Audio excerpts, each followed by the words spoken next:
hemos estado hablando de lo que significa ser discípulo. Y estaba la diferencia entre el que cree y el que discípulo. el que es discípulo. Hay una diferencia entre él, Benjamín, entre él. El discípulo y el creyente. Súper bien, perfecto, bien, Benjamín. Y vimos que el discípulo es un Aprendiz. aprendiz, Seguidor. seguidor, Imitador. Imitador. ya. Creyente. Sí, creyente. Un aprendiz, un imitador, un creyente. Un observador, una persona que observa e imita. Pero hoy día, que hablamos de eso, hoy día vamos a entrar más profundo y vamos a analizar cómo se reconoce a un discípulo. Un poquito hablamos el día jueves, nos adelantamos un poco el día jueves y vamos a hablar de esto hoy día, de cómo diferenciamos a un discípulo. Porque yo puedo decir que yo creo. Y también hablamos de eso los días anteriores. Yo puedo decir yo creo. ¿Y cuál sería nuestra respuesta en base a la palabra? No en base a nuestra opinión. Que hasta los demonios creen. Que hasta los demonios creen y tiemblan. Obviamente no le vamos a andar diciendo a la calle, ¿usted cree en Dios? Que bueno, igual que los demonios. Lógicamente no vamos a hacerlo así. Aunque hay unas personas que a veces podrían hacerlo, depende del contexto. Pero no. Nosotros sabemos que la palabra dice que los demonios también creen y tiemblan. Pero no es para enfrentar a la gente, la palabra es como un espejo. No es para leer y juzgar al otro, sino que es leer y yo mirarme. Entonces, primera etapa, ¿usted cree? Sí. Y uno dice, qué bueno, sí, pero los demonios también creen y tiemblan.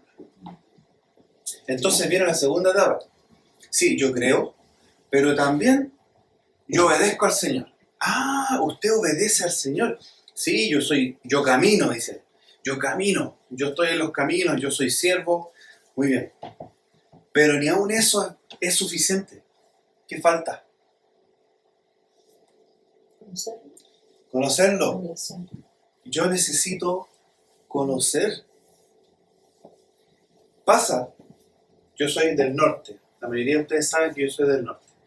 Donde no hay muchos árboles.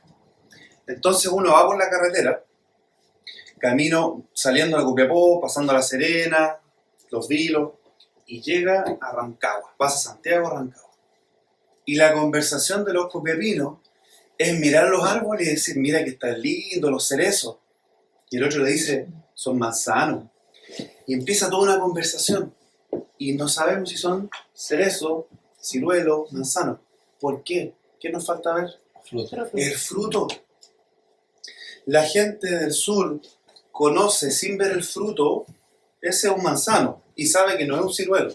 ¿Pero por qué? Porque anteriormente ya ha visto frutos en ese árbol. Vamos a ir a la escritura en Mateo capítulo 7.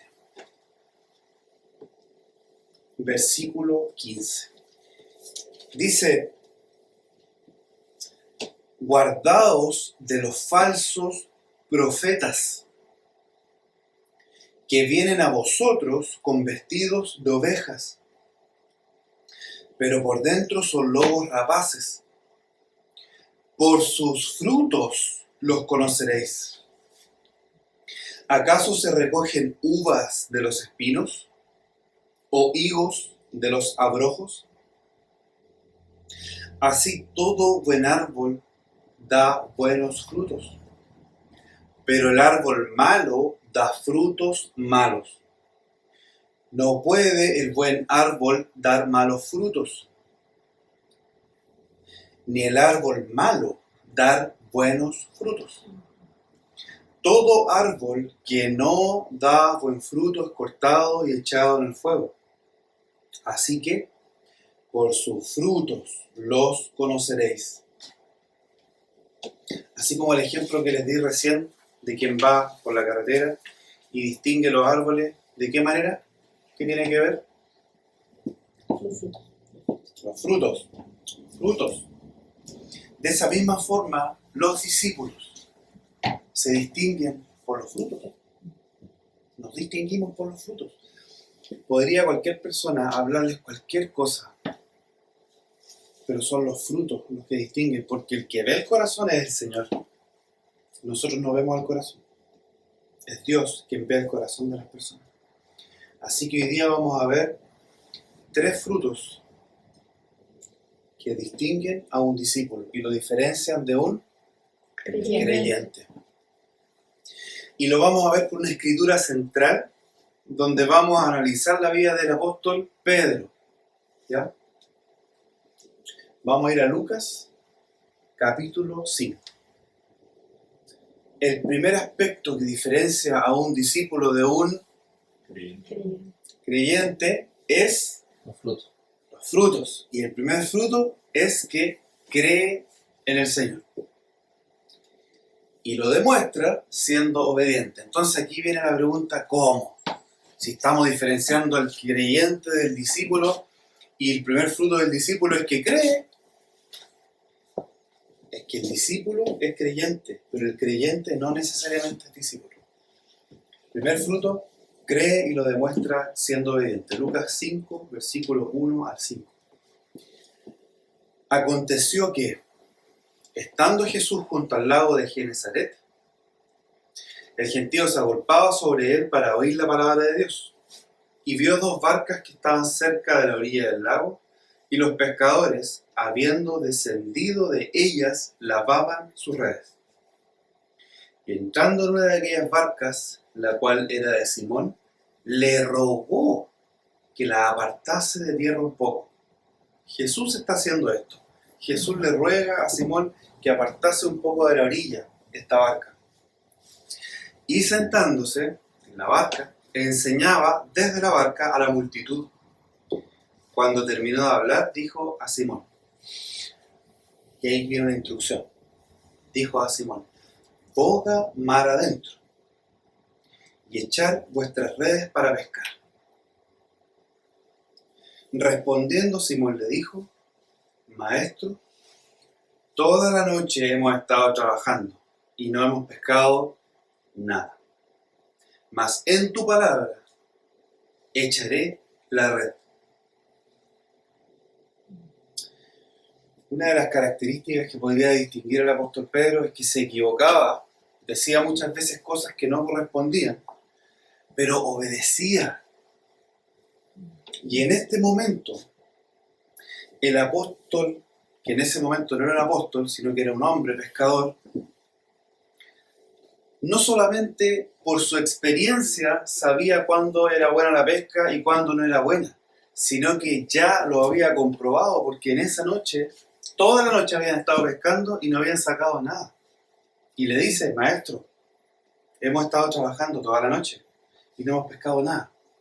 Pero aquí está el quiebre, y aquí está el fruto de un hombre que antes de ser llamado apóstol, antes de obtener una posición como apóstol, un llamado especial, ya demostró su obediencia. Le dice, pero en tu palabra echaré la red. ¿Qué es lo que pasa después? ¿Se acuerdan lo que ocurre después? Se rebalsa. Se rebalsa. Peces. Lo vamos a leer y dice que el bote no daba abasto, se hundía. Tuvo que pedir ayuda, lo vamos a leer.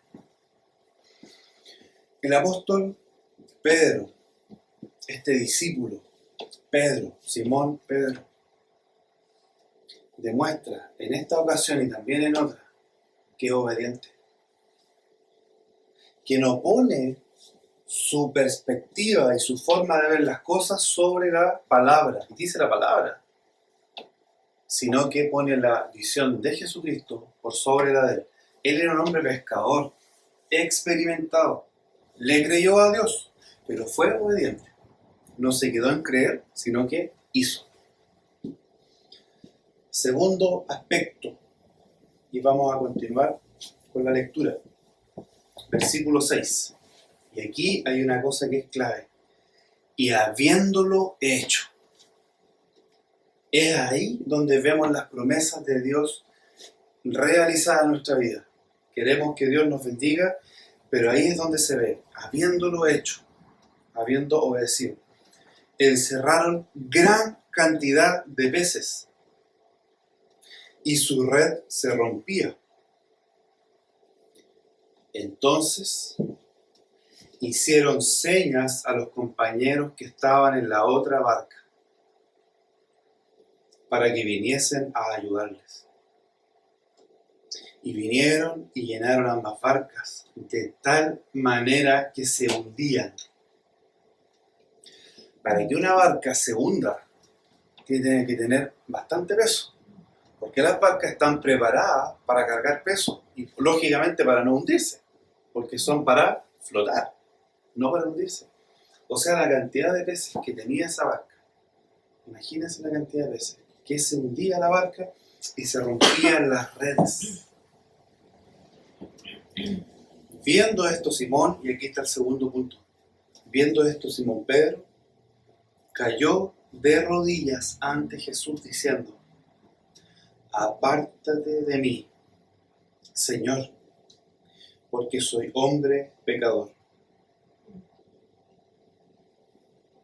El segundo aspecto es que el discípulo conoce su condición de pecador. Sabe quién es. Apártate de mí, Señor, porque soy hombre pecador. Estamos en una era de la humanidad donde con bastante ignorancia se está llevando a las personas a que crean en sí mismas, que dentro de sí mismas van a encontrar la solución a todos los problemas. Y por el contrario de eso, cuando se empiezan a encontrar consigo mismos, es cuando empiezan las depresiones y, en los peores casos, suicidio. Porque dentro de nosotros no hay nada bueno. Lo dice la palabra.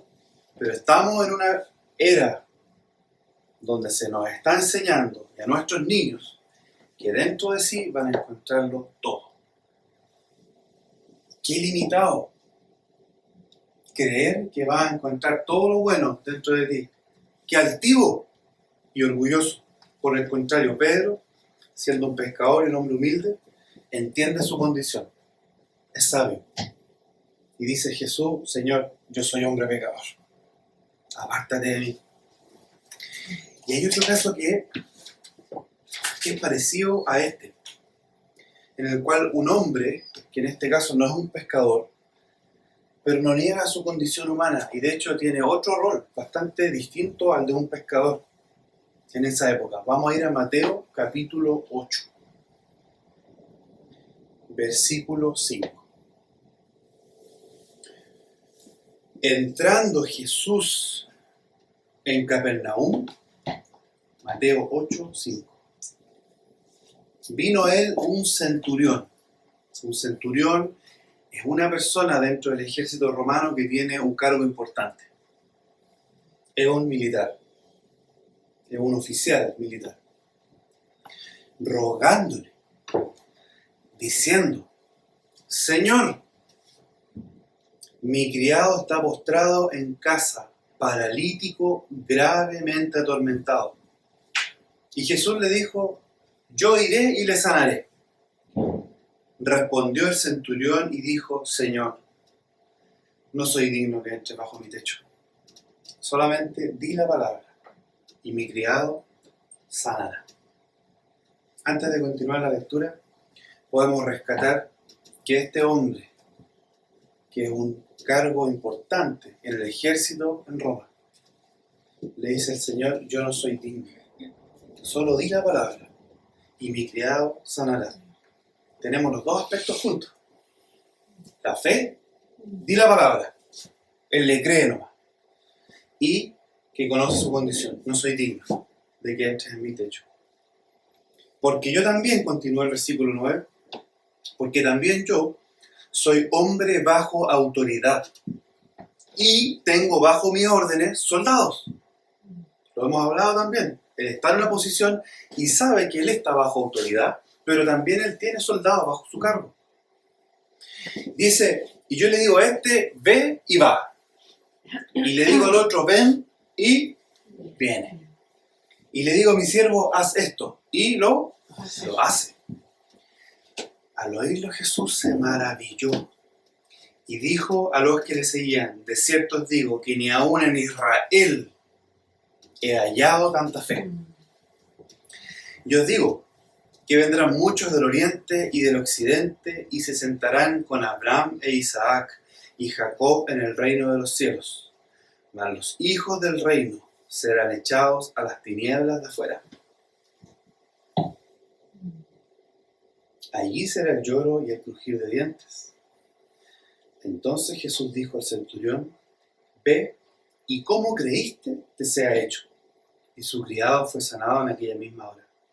El segundo aspecto entonces es que el discípulo conoce su condición. No la niega, no la olvida, sino que por el contrario se humilla frente al Señor sabiendo que por misericordia es que está donde está. La palabra dice: por la misericordia de Dios soy lo que soy. Por la bondad del Señor no hemos sido consumidos. Misericordia de Dios. Tercer aspecto: el discípulo deja todo por el Señor. Y con este tercer aspecto nos vamos a quedar. Vamos a volver a la Escritura entonces en Lucas 5, versículo 9. Porque por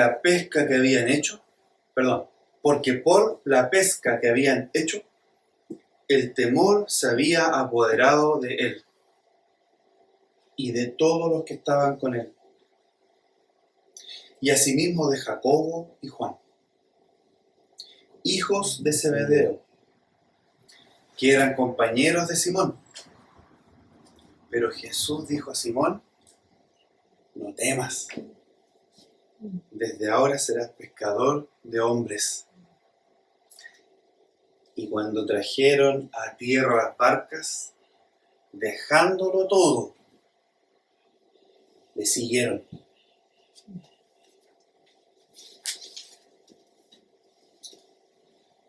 Hemos finalizado en este versículo que dice que dejándolo todo, le siguieron. En esta vida, a diario y a cada momento tomamos decisiones. En todo momento. Nos levantamos en la mañana, decidimos ir o no ir a un lugar. A veces deciden por nosotros. Y es parte del proceso de un niño que otros decidan por uno. Está bien. Todo lo que hacemos requiere una decisión. Y cada día tomamos distintas decisiones. A veces nuestras decisiones son buenas. Otras veces no son buenas. Y mucho más allá de hablar de si las decisiones son buenas o malas, a veces nuestras decisiones tienen que ver con la voluntad de Dios. Otras veces no tienen que ver con la voluntad de Dios. A diario decidimos amar o no amar a una persona. Aborrecerla, despreciarla o amarla. Ellos dejan sus redes y los siguen. Eso lo decidieron ellos. No los obligó el Señor. De hecho, en este escrito no hay registro de que el Señor les haya dicho: y ahora síganme. Ellos vieron al Señor, reconocieron su condición y lo siguieron. Y dejaron todo. Algunos fueron llamados como Pedro, que estaba pescando en el mar. Otros fueron llamados en el mejor momento de sus vidas, como fue el caso del apóstol Pablo, humanamente hablando. Queda ciego por 3 días y decide seguir al Señor, porque ve su condición. Otros fueron llamados no cuando estaban pescando, tampoco en su mejor momento, sino cuando estaban escondidos, sin querer hablar porque no sabían hablar, como el caso de Moisés. Pero todos ellos tenían algo en común, y nosotros también tenemos algo en común. Y es que el llamado y decidir dejarlo todo por Él es uno solo. Y lo vamos a leer en uno de los versículos que aparece, que es Hechos capítulo 3. Mas ahora, hermanos, sé que por ignorancia lo habéis hecho. ¿Cuántas veces hemos hecho cosas por ignorancia? Como también vuestros gobernantes, dice. Pero Dios ha cumplido así lo que había antes anunciado por boca de sus profetas. ¿Qué era esto? Que su Cristo había de padecer. Él cumplió ya. Jesús cumplió el llamado a nosotros a dejarlo todo bien acá.